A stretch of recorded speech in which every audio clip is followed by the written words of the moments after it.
vocês, né? Acho que nesses anos de vida eu nunca vi a gente viver tanto tumulto assim em termos de país, tanta mentira, tantas coisas malditas, né? E aí o Tico pediu para eu dar a palavra, e eu não gostaria de dar uma palavra para a gente sair pior do que a gente entrou, né?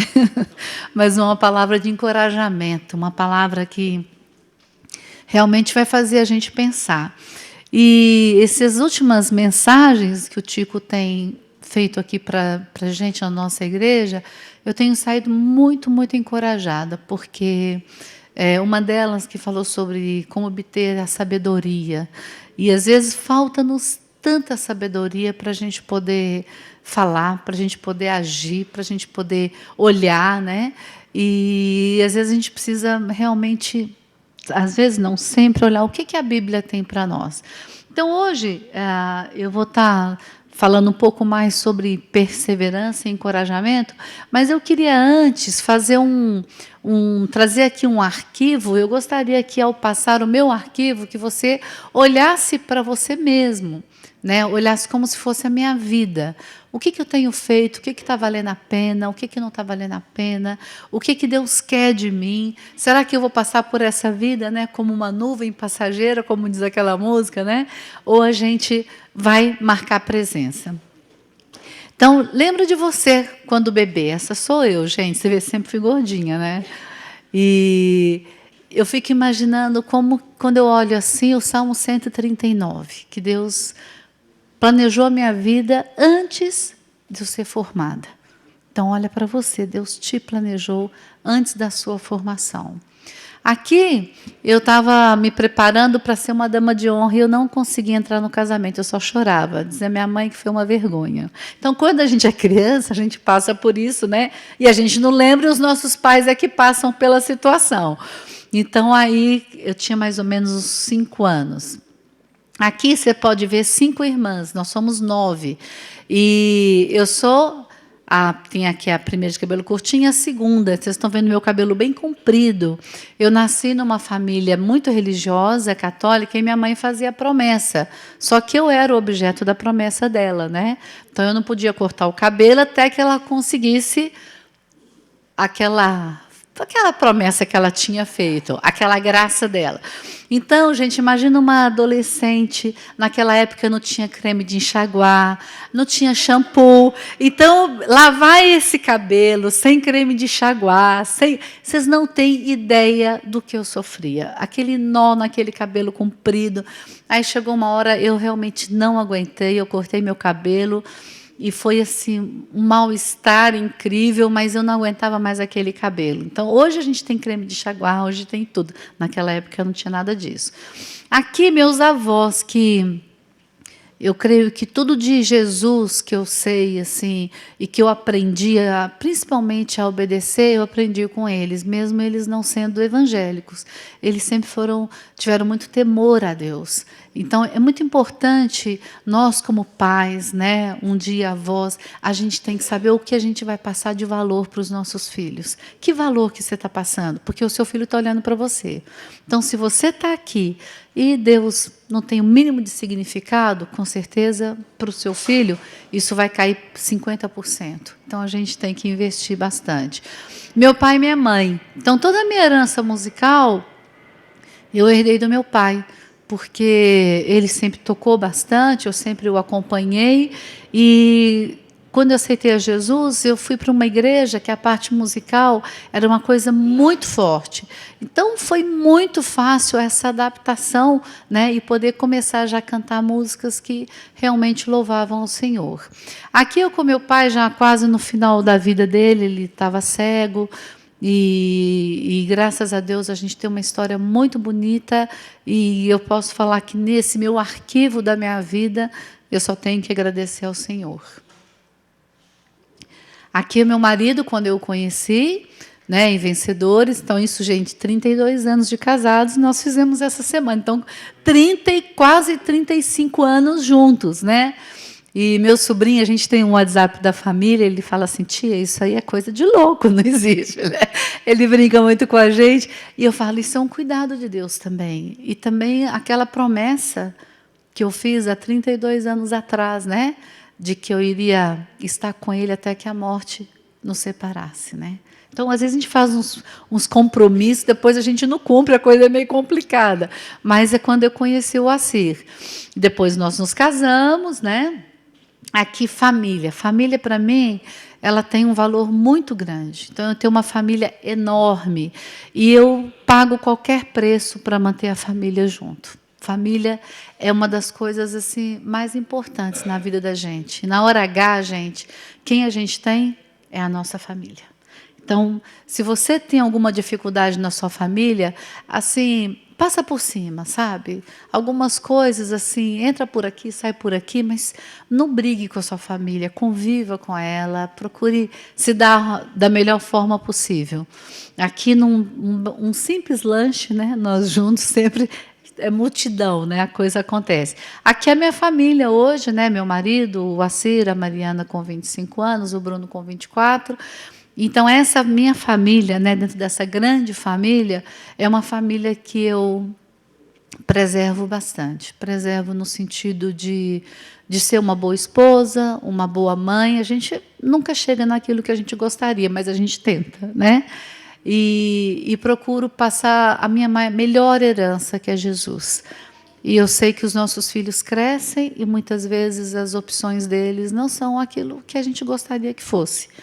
Mas eu tenho a responsabilidade de passar os meus valores, principalmente os valores bíblicos para eles, né? E as escolhas eles vão ter que fazer e arcar com essas escolhas. É triste, né? A gente vai ter aqui o Oswaldo Basile, um homem de Deus, um homem crente, passou princípios bíblicos e o filho fez uma outra escolha. Então a Bíblia fala que o caminho, ele está aqui, tem um caminho bem largo, que vai levar à perdição, e o caminho estreito que vai poder te seguir, te levar a Jesus Cristo. Então, as escolhas elas são totalmente suas. Mas nós, como pais, nós temos que passar os valores bíblicos para os nossos filhos. Aqui é um grupo de vencedores, que eu costumo dizer que eu fiz a faculdade teológica, mas a parte prática, minha parte teologia prática foi em Vencedores por Cristo, porque tudo que eu aprendi nessa missão, nesses 25 anos, é uma coisa assim que não tem preço, né? De poder servir a Deus. Foi um lugar que me deu a oportunidade de exercer meu dom de ensino.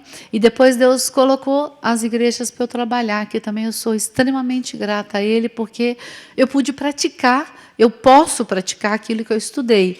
Porque tem muita gente que tem diploma, e o diploma fica no quadro, né?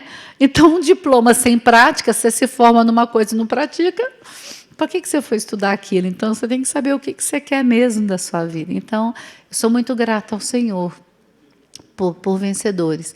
Aqui também um grupo de mulheres que eu liderei 11 anos, que realmente me ensinou demais para eu poder olhar para frente e saber que Deus tem um ministério muito específico na vida das mulheres e o valor da mulher. Porque eu cresci e, na minha época, era uma geração muito machista. Então, por muitas vezes, eu questionava, por que eu sou mulher? Puxa, por que Deus não me criou homem, né? E depois da minha conversão, esses valores mudaram bastante. Então, eu sou muito grata a Deus pelas mulheres e eu defendo as mulheres. Não sou feminista, mas eu sou defensora das mulheres. Tudo que eu puder fazer pelas mulheres, eu vou fazer. Aqui, a Mariana, através do sonho, né? Um sonho que não se sustenta, mas eu quero que meus filhos sonhem, né? Então, a Mariana até hoje está envolvida com a dança e eu a vejo assim feliz nisso que ela faz, né? Hoje cedo ela brinca comigo, mãe, você me coloca em cada mico, né? Porque umas crianças da igreja gostariam muito de vê-la dançando. Então, ela foi numa noite do pijama. E agora, a ex-chefe dela, que nem é cristã, chamou para dançar hoje na festa do pijama da filha. Falei, ó, Mariana, está fazendo história, né? Então, a dança é uma coisa que ela tem muito prazer. Então, na vida, a gente tem obrigações e prazeres. Eu acho que precisa equilibrar, porque só obrigação é muito frustrante. a gente precisa fazer coisa que a gente tem prazer também. E o meu filho Bruno tem também o prazer no futebol. Não vive disso, mas onde tem uma pelada ele está, e a gente sabe que esse exercício, isso faz muito bem para a vida. Aqui, há uma escola pública, lá perto da minha casa, que eu fui voluntária durante 2 anos, lá na favela da Rua Alba. Foi um dos lugares assim onde Deus me deu assim muita perseverança e me encorajou, porque eu falava, gente, estou num bairro onde tem uma comunidade carente, o que eu estou fazendo nesse bairro como cristã? E eu gosto muito de projetos. Fiz um projeto para ensinar as crianças a cantarem, eles viram o meu currículo, mas você tem teologia, você vem falar de Deus aqui? Eu falei assim, olha, eu venho aqui ensinar música, não vou abrir a Bíblia, mas eu sabia que através da música, dos cânticos, eu poderia testemunhar de Jesus. E até hoje eu tenho um ótimo relacionamento com essa escola, fiz projetos muito lindos com essa escola, de músicas, cantigas de roda, de música popular brasileira, e deixando ali também uma esperança de Cristo, mesmo não tendo que abrir a Bíblia, mas falando de Jesus. Aqui na cadeia, né, que é um dos ministérios que eu gosto bastante, aqui foi na cadeia de Poá, esses tecidos foram cortininhas que nós fizemos para as camas das detentas, porque essa cadeia era uma cadeia para 40 mulheres ali, na época que a gente estava indo, tinha quase 200. Então, era triliche, mais mulher no chão, mulher no corredor. Então, eu recolhi a oferta de irmãos e fizemos essas cortininhas para elas terem um pouquinho só de privacidade. Não é porque está na cadeia que a gente tem que excluir, né? Pelo contrário, a gente tem que encorajar, mostrar Jesus e saber que a vida com Jesus é uma vida mais digna, né? Uma vida diferenciada. Aqui fazendo louvor com elas, aqui um grupo, né, que a gente teve lá presente, fazendo esse trabalho lá com elas. E, gente, é muito bacana o trabalho em cadeias, porque as mulheres não vão sair de lá tão cedo. Então, elas estão disponíveis, tem todo o tempo. Então, a gente pode falar o que a gente quer, a gente pode ensinar aquilo que a gente bem quer. Aqui, um valor que eu tenho também, uma das igrejas que eu trabalho, a IBNU, foi num dia de aniversário, e hoje também a IBNU está fazendo 8 anos. Então, comecei com a IBNU, cheguei lá, nós éramos 20 pessoas, né? Então, é gostoso a gente ver Deus trabalhando e completando mais um ano de vida. E aqui a Cabo Verde, esse acampamento foi muito bacana, apesar da gente, né, a localização, a gente custou chegar, né, Tico? Meio difícil, mas foi um acampamento muito bacana, e eu acho que quando a gente promove coisas assim, para estar junto, Deus abençoa tanto a gente, e eu sou extremamente grata, realmente, pela igreja, por tudo que a gente está fazendo. E aqui o nosso grupo lá da 25 de março, nossas, né, missionárias, ainda falta a Lia, e a gente sabe que é um sonho de poder evangelizar aquelas crianças, crianças sofridas, crianças que, assim, pelo estilo de vida, né, dos chineses que chegam, eles têm que chegar nessa escolinha cedo, ficam até a noite, de segunda a sábado, às vezes restando somente domingo com os pais, mas os pais ainda vão trabalhar ali na 25. Então, a gente sabe assim que nós, como uma igreja chinesa, nós temos a responsabilidade de evangelizar essas crianças. Nós temos a responsabilidade de trazer para essas crianças assim uma vida vitoriosa em Jesus, mostrar o outro lado da vida com Deus. E, às vezes, nós somos muito tímidos na evangelização. A gente conhece a Jesus, a gente conhece a igreja, mas às vezes a gente não passa para frente aquilo que a gente conhece, né? Então, esse é um grupo que eu sou muito grata a Deus. Cada vez que a gente chega lá e pode louvar, e pode falar de Jesus, e as crianças agora sabendo orar, as crianças sabendo abrir a Bíblia, né? Se interessando pela palavra de Deus, gente, isso não tem preço, né? E Deus colocou esse ministério, e eu fico impressionada como que, às vezes, escolas brasileiras não permitem que a gente entre e fale de Jesus. E hoje uma escola chinesa, né, 2 escolas chinesas abrindo, escancarando as portas. Nós não podemos perder a oportunidade. E dentro desse sonho, nós estamos, a Romilda e eu, né, sonhamos com esse trabalho, né, a gente está fazendo esse trabalho com as crianças para deixar um documento daquilo que elas têm feito com a gente, né, que é o louvor. E vocês não têm a dimensão do que é ver uma criança que não fala nada de português poder cantar uma música em português, né? É lindo demais, lindo demais. E a Rô, ela tem essa característica, né? A gente, Rô, vamos fazer isso? Vamos, né? Ou ela fala, Lu, vamos fazer isso? Vamos. A gente nem sabe como a gente vai fazer, mas a gente acaba e vai fazendo. Mas Deus pode usar essa coisa do encorajamento para a gente poder chamar o outro para servir da melhor forma. Agora, se nós não encorajarmos, o que vai ser de nós? Né? Se cada um ficar no seu cantinho, se cada um se preocupar consigo mesmo, o que vai ser? Eu creio que Deus quer muito mais de nós para uma vida de perseverança e encorajamento. Então, tudo isso que foi passado aqui, que vocês possam olhar para vocês. Façam um arquivo aí da vida de vocês, aí, né? Nas empresas tem os móveis e utensílios, o pessoal registra o que tem, o que não tem. Faça um arquivo da sua vida, desde que você nasceu. Sabe, você fala, está valendo a pena? Tudo que eu fiz até hoje é legal? O que não está legal? O que eu posso cortar? Mas não é cortar para desanimar, mas cortar para animar. Isso não está bom, então eu vou melhorar. E é interessante que os anos vão passando, a gente quer acertar mais do que errar. E a maturidade, né, ela traz muitos benefícios para a vida da gente. Então, você que é jovem, adolescente, mais velho, faça uma história sua e veja o que está sendo bom, o que não está sendo bom. E o que você pode levar aí para o seu futuro.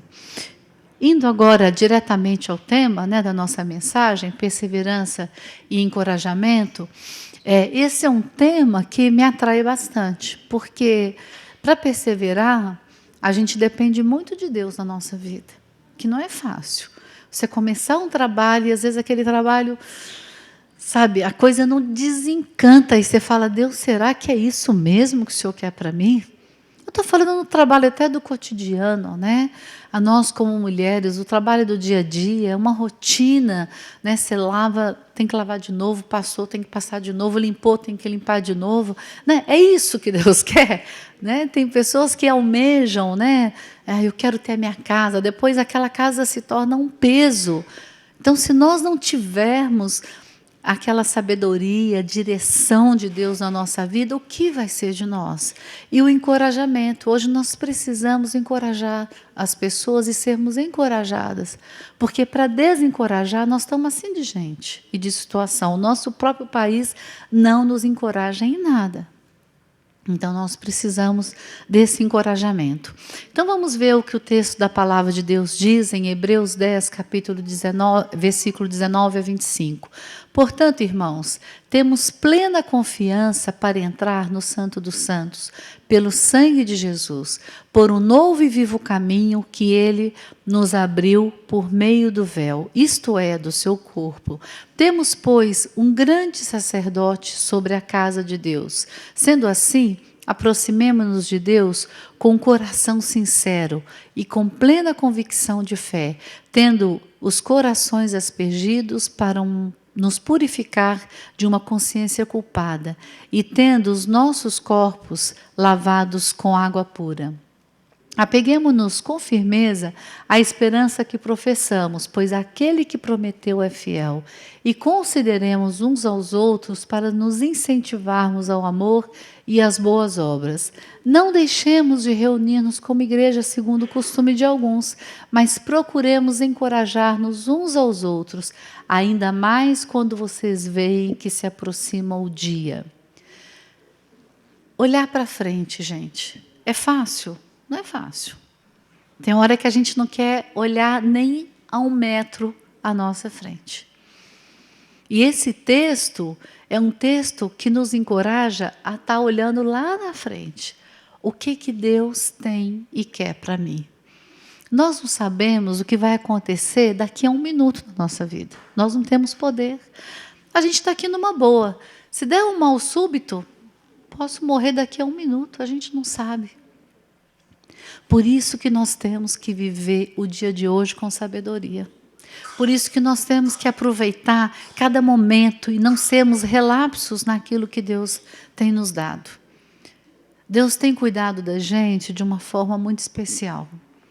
E a gente vai vendo, um dos primeiros cuidados de Deus é quando a gente tem uma boa saúde. Quando a gente tem uma boa saúde, a gente consegue fazer as coisas com mais vigor. Mas o que me entristece aí, eu vou falar com muito temor, tremor, respeito, mas eu quero falar o que eu sinto de muitos dos jovens hoje. Uma preguiça, um acomodar. Às vezes não quer tirar o copo do lugar. E isso, gente, não é bom, sabe? Quando a gente acomoda, quando a gente fica na da gente, como a gente não pode nem ajudar os pais a tirar uma mesa, nem a organizar o nosso quarto, né? É um negócio assim que dá um desânimo, pelo menos eu como mãe eu fico desanimada. E minha casa, meus filhos sabem que eu dou umas rodadas boas de baiana, aí todo mundo sai correndo. Por quê? Porque a gente tem que ter um mínimo, né? Um mínimo de cuidado. E às vezes nós pais, nós erramos porque a gente acaba fazendo tudo para os filhos. A gente vai fazendo. Chega no fim do dia, a gente está exausta e a gente não ensinou nada, a gente só fez.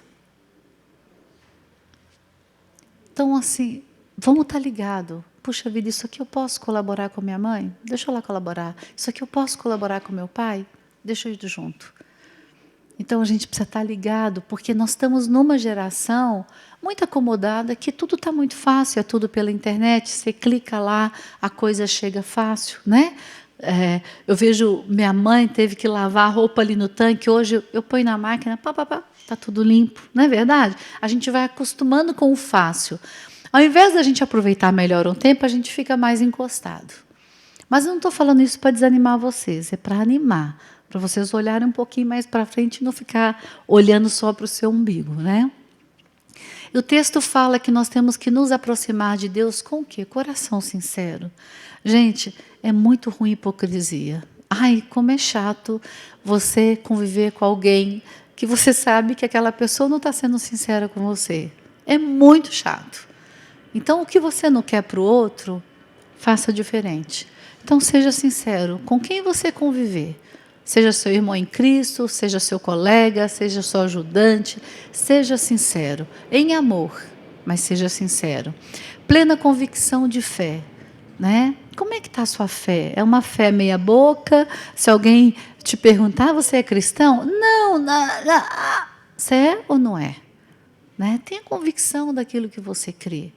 Se você não crê, também seja convicto. E assuma também que você não tem essa convicção, né? Com essa consciência limpa. Ai, como é bom você deitar na cama e saber, olha, está tudo em paz, sabe? Eu não estou devendo nada para ninguém, nem amor, porque eu estou conseguindo amar em Cristo a pessoa. Então, você ter a consciência limpa é algo que não tem preço. Por que as pessoas estão tão tristes? Por que as pessoas estão tão amarguradas? Por que as pessoas estão tão pressionadas? Porque falta essa tranquilidade de consciência. Até de quem a gente deve financeiramente. Então, a gente está entrando num buraco, numa situação no país que a gente, às vezes, não consegue sobreviver. E falta também uma coisa mais relacional. Famílias que não se dão, pais que não falam com filho, filhos que não falam com amigo. Quer dizer, aquele mal-estar. E sabe onde que isso vai sobrar? É para a gente mesmo. É para o nosso corpo. A gente vai sofrer. Então, a consciência limpa diante de Deus e diante dos homens. Isso aqui vai nos fazer aproximar de Deus. E como a gente pode ter essa aproximação? Quando a gente está purificado. A Bíblia diz que o sangue de Jesus é o único capaz de nos purificar de todo pecado. E a Bíblia diz que se nós confessarmos, Ele vai perdoar. Ele é fiel e justo. Então, gente, essa linha, quem tem que fazer? Você com Deus. seu pai e sua mãe não podem fazer por você, seu amigo não pode. Tem coisa errada? Vai para o trono da graça e fala com o Senhor. Tudo aquilo que está machucando, que está doendo, que está incomodando, sabe? Vai falar com Deus. Incentiva o amor e as boas obras. Isso que fala nesse texto, né? A fé sem obras é morta. E nós crentes, né, a gente fala, não, as obras não vão nos achegar ao Senhor, nos salva mesmo. Mas fé sem obra é morta. Por isso que hoje a gente pode ter uma igreja estruturadinha, tudo funcionando, mas a igreja não vai ter graça se a gente não fizer alguma coisa pelo próximo. Por que a gente está focando cada vez mais na vida de missões? Porque quando a gente faz alguma coisa pelo outro, a gente primeiro está fazendo por Jesus. E sabe quem está sendo beneficiado? A gente mesmo. Quando a gente faz o bem para o outro, seja o bem de ação, de fazer, seja contribuição, seja qualquer coisa, quando a gente faz alguma coisa pelo outro, nós somos abençoados. E uma igreja só vai poder ter vida quando olhar para o outro. Não dá para a gente olhar só para a gente. A gente pode ser uma igreja chinesa, né, com 2 ministérios, né, com a cultura chinesa, que é uma cultura forte, mas nós não podemos ignorar os de fora. Porque senão a gente vira um clube. E o que Deus quer de uma igreja é muito além, é muito mais do que isso, né? E esse texto fala que nós não devemos deixar de reunir-nos como igreja. E hoje, muitos cristãos acham que igreja é só pela internet. Eu assisto o culto hoje da igreja tal, amanhã da igreja tal, outro da igreja tal. E igreja, gente, é isso aqui, ó. Eu tenho que chegar, oi, Rebeca, tudo bem, né? A gente tem que estar junto. E o fato da gente sair da nossa casa e vir aqui significa muito. Sair nesse dia frio, né? É um grande significado. Poxa, o que Deus tem para mim? Eu poderia estar na minha cama, né? Confortavelmente, mas não, eu estou saindo. E cada vez que eu venho aqui para a igreja, eu falo, Senhor, o que o Senhor quer falar comigo hoje? E graças a Deus que todos os domingos Deus tem falado ao meu coração. Então nós precisamos sim como igreja. E se você quer colocar isso como uma filosofia de vida, eu quero te aconselhar a olhar para o que a palavra de Deus diz. Não deixe de reunir como igreja, como é costume de alguns. E hoje, o sem igreja, nós temos uma porcentagem muito grande. Agora, o interessante é que os sem igreja, que eu conheço, são amigos, eles estão cada vez mais longe de Deus, cada vez mais entrando no buraco, cada vez mais achando que tudo é relativo, contextualizando tudo está ficando normal. Então, se você quer uma opção de vida dessa, muito cuidado. Porque a igreja é uma igreja com muitos defeitos. Isso é igreja, para doente. E nós estamos aqui por causa disso. Eu sou uma doente, por isso que eu estou aqui na igreja. Mas aqui a gente cresce. Aqui nós vamos trabalhar com as nossas diferenças. Porque é fácil trabalhar com quem a gente gosta, que gosta da gente. Mas trabalhar com quem pisa no nosso calo, não é fácil. Mas nessas experiências é que a gente tira lições para a nossa vida. E o texto fala que nós devemos o quê? Encorajar uns aos outros. Encorajar, gente, é falar palavra de vida para o outro mesmo.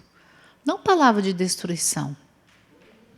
E às vezes a gente sai, né, da nossa boca palavras que destroem, palavras de morte. Às vezes com o nosso próprio filho, nossa maneira de falar. Então nós temos que tomar muito cuidado para a gente encorajar, não para a gente desencorajar a outra pessoa. Então, como é que está a sua vida? Você está encorajando ou você está desencorajando? Ou você está em cima do muro? Né? Eu prefiro ou você fica frio ou você fica quente, mas em cima do muro é preocupante. Aí a gente começa a ver esse texto aqui, Hebreus 10, 39. Nós, porém, não somos do que retrocedem e são destruídos, mas do que creem e são salvos. Retroceder nunca, gente. Nunca. Olhar para trás é muito bom para a gente avaliar. E a avaliação faz muito bem para a vida da gente. Toda empresa que tem avaliação é uma empresa que cresce. Toda igreja que avalia é uma igreja que cresce. Porque a gente tem que avaliar o que está bom e o que não está bom, e o que precisa melhorar. Mas nós não vamos retroceder para a destruição. Nós vamos retroceder para a avaliação. Então, nós, porém, não somos crentes que vamos olhar para trás e ficar, ó céus, ó dia, não quero mais, não brinco mais de ser crente, não quero mais essa igreja. Não, nós temos que olhar para frente e ver o que Deus está fazendo na vida das pessoas, principalmente daquelas pessoas que a gente vê a salvação. Principalmente quando a gente vê o Espírito Santo de Deus tocar na vida da pessoa.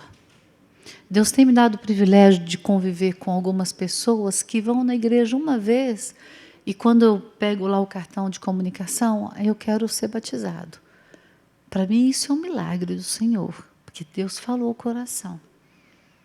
A pessoa nem sabe direito o que é a vida cristã, mas eu não sei o que é, mas eu quero isso para a minha vida. Eu quero uma vida igual a de vocês. E é interessante quando a gente vê Deus trabalhando na vida das pessoas. Porque quem toca é o Espírito Santo de Deus, mas nós somos instrumentos. Por isso que a igreja é isso, composta por pessoas. E aqui para frente, se a gente quer assim ver tudo que Deus está fazendo, que Deus fez, leia Hebreus 11. Porque aqui você começa a ver os heróis da fé, né? Deus trabalhando, fazendo na vida de cada um. E começa a falar, ora, a fé é a certeza daquilo que esperamos e prova das coisas que não vemos. Isso é fé, é acreditar naquilo que a gente não está vendo. Né? Parece coisa de louco, mas é isso que a Bíblia diz. Acreditar que Deus pode fazer. Né? Com responsabilidade, é lógico, porque às vezes não é assim. Eu vou dar um cheque e pronto. Não é isso, gente. Mas acreditar principalmente nessa vida cristã, pois foi por meio dela que os antigos receberam bom testemunho. Pela fé entendemos que o universo foi formado pela palavra de Deus, de modo que aquilo que se vê não foi feito do que é visível. Aí ele começa a falar, né? Pela fé, Abel ofereceu a Deus um sacrifício superior ao de Caim. Pela fé, ele foi reconhecido como justo quando Deus aprovou as suas ofertas. Embora esteja morto, por meio da fé, ainda fala. Pela fé, Enoque foi arrebatado de modo que não experimentou a morte e já não foi encontrado, porque Deus o havia arrebatado. Pois antes de ser arrebatado, recebeu o testemunho de que tinha agradado a Deus. É lindo você ver esse relato da Bíblia, a própria Bíblia falando da vida de cada um que presenciou, que vivenciou essa fé. Pela fé, Noé, quando avisado a respeito das coisas que ainda não se viam, Noé parecia, na época, poderia ter tido como louco, né? Movido por santo temor, construiu uma arca para salvar sua família. Por meio da fé, ele condenou o mundo e tornou-se herdeiro da justiça que é segundo a fé. Aí começa a falar de Abraão. Pela fé, Abraão, quando chamado, obedeceu e dirigiu-se a um lugar que mais tarde receberia como herança, embora não soubesse para onde estava indo. Você imagina você sair, não sabe nem para onde você está indo, né? Mas está obedecendo a Deus. Pela fé peregrinou na terra prometida, como se estivesse em terra estranha. Viveu em tendas, bem como Isaque e Jacó, co-herdeiros da mesma promessa, pois ele esperava a cidade que tem alicerces, cujo arquiteto e edificador é Deus. Gente, olha que coisa linda. O cara sai assim, sabendo que quem está mandando é o Senhor, sabendo que ele estava caminhando sem rumo, mas sabia que Deus tinha uma direção para a vida dele, né? Pela fé, Abraão e também a própria Sara, apesar de estéril e avançada em idade, recebeu poder para gerar um filho, porque considerou fiel aquele que lhe havia feito a promessa. A história da vida de Sara é maravilhosa. Assim, daquele homem, já sem vitalidade, originaram-se descendentes tão numerosos como as estrelas dos céus e tão incontáveis como a areia da praia do mar. Todos esses viveram pela fé e morreram sem receber o que tinha sido prometido. Viram-no de longe e de longe saudaram, reconhecendo que eram estrangeiros e peregrinos na terra. Os que assim falam mostram que estão buscando uma pátria. Se estivessem pensando naquela de onde sairiam, teriam oportunidade de voltar. Em vez disso, esperavam eles uma pátria melhor, isto é, a pátria celestial. Por essa razão, Deus não se envergonha de ser chamado o Deus deles. Ele lhes preparou uma cidade. Que coisa maravilhosa. Quer dizer, você sai sem rumo, sem saber o que vai encontrar, e de repente, assim, pela fé, eles começam a seguir os passos, né? Sem saber o que estava do outro lado. E a gente quer tudo tão concreto, quer tudo que aconteça tão ali, né? Então falta-nos muita fé para a gente poder prosseguir. Pela fé, Abraão, quando Deus o pôs à prova, ofereceu Isaque como sacrifício.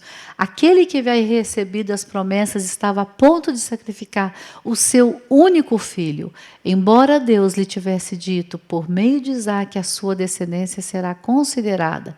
Abraão levou em conta que Deus pode ressuscitar os mortos e figuradamente recebeu Isaque de volta dentre os mortos. Pela fé, José, no fim da vida, fez menção do êxodo dos israelitas do Egito e deu instruções acerca dos seus próprios ossos. Pela fé, Moisés, recém-nascido, foi escondido durante 3 meses por seus pais, pois esses viram que ele não era uma criança comum e não temeram o decreto do rei. Pela fé, a prostituta Raabe, por ter acolhido os espiões, não foi morta com os que haviam sido desobedientes. Gente, olha que coisa linda, né? Ver quanta coisa Deus vai fazendo. E a gente pode ver que não existe perseverança sem fé. Você quer uma maior história, né, de uma aventura, superaventura? Quando a gente lê Hebreus 11.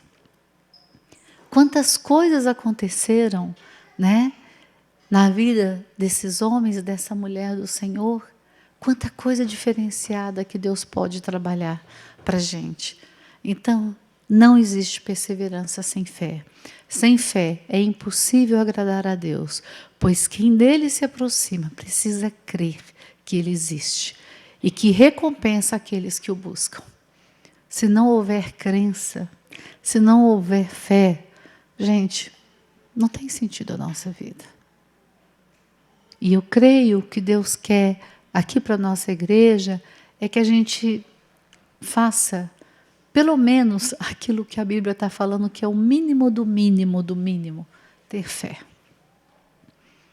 Porque sem fé, a gente não tem nem como agradar ao Senhor.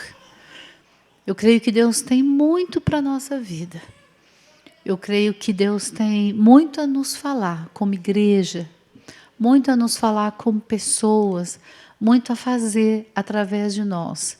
Porque Deus, Ele também aprova os nossos sonhos aqui na Terra, né?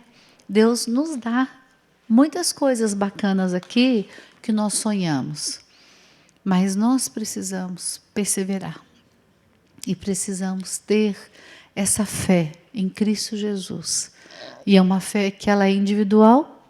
Você não pode ter a fé do seu pai, né? Seu pai não pode fazer decisão por você, pelo seu amigo, e seu amigo vai poder ser alcançado através da sua fé que você tem em Deus e testemunha de Jesus. Então eu quero que você saia daqui dessa manhã encorajado. Encorajado a ler a Bíblia, encorajado a servir ao Senhor, encorajado a se doar para as pessoas, encorajado a encorajar os outros. Que Deus nos abençoe e traga para cada um de nós uma vida diferenciada, para que o nosso arquivo não seja um arquivo simplesmente morto, que não vai valer de nada, mas que o nosso arquivo da nossa vida seja algo que as pessoas possam pesquisar, possam conviver e possam, acima de tudo, serem encorajadas de tudo aquilo que Deus tem feito e falado conosco. Amém? Amém. Vamos orar? Senhor, obrigada porque o Senhor tem sido bom e assim as misericórdias do Senhor duram para sempre. Deus, como é bom a gente ter a Tua palavra ao nosso lado. Como é bom a gente aprender da Tua palavra, Senhor, e como é bom a gente ver esses exemplos de homens e mulheres que tiveram fé, que acreditaram naquilo que eles não estavam vendo. Deus, faça-nos de nós pessoas mais sensíveis para ouvir a Tua palavra, faça-nos de nós pessoas mais sensíveis para olhar para o Senhor com um olhar diferenciado. Nos ajude, Senhor, como igreja, a sermos mais. Eu não quero falar a palavra errada, mas sermos mais assim sensíveis ao Teu toque, Senhor. Nos ajude a não vivermos numa mesmice, nos ajude a não vivermos, Senhor, sem a alegria da salvação, Pai. Fale conosco, transforme a nossa vida e cuide de cada um de nós, Senhor. Eu quero colocar especialmente os jovens da nossa igreja que têm vivido uma geração para eles tão difícil, Senhor, com tantas ofertas daquilo que não te agrada e eles terem que sobreviver em meio a essas ofertas. Proteja, Senhor, os jovens da nossa igreja, proteja das drogas, proteja, Senhor, das prostitutas, proteja, Senhor, das más companhias, proteja, Senhor, de uma consciência culpada. Cuide deles, Senhor, para que eles possam ter uma vida bonita diante do Senhor, formar uma família que realmente eles possam viver casados até que a morte os separe, Senhor.